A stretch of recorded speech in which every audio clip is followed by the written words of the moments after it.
Анарды жегеннен кейін қабығын лақтыруға асықпаңыздар. Біле білсеңіздер, анардың құрамында жасырылған антиоксиданттар оның ішіндегі дәнімен салыстырғанда 2 есе көп. Сонымен қатар, анардың қабығында флавоноидтардың саны басым. Флавоноид дегеніміз біздің денеміздегі ферменттердің жұмысын іске қосатын пайдалы заттар. Соны біз флавоноидтар деп атаймыз.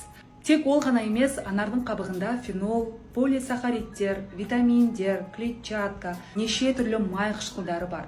Ең маңызды факт, анардың қабығы көп жағдайда бізге пайда береді. Біріншіден, кімде анемия бар және соған қарамастан етек кірі өте көп келетін болса, осы жағдайда сіздер анардың қабығынан жасалған тұнбаны ішсеңіздер болады.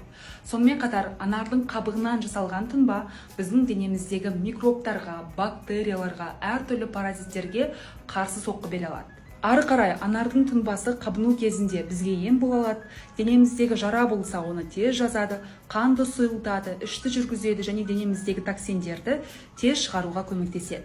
Сол үшін анардың қабығын тастауға асықпаймыз. Олай болса, анардың қабығын қалай кептіреміз және одан тұнбаны қалай әзірлейміз? Бұл сұрақтарға толық жауапты қазір мен видеоның астына пост түрінде қалдырамын. Міндетті түрде оқып шығыңыздар.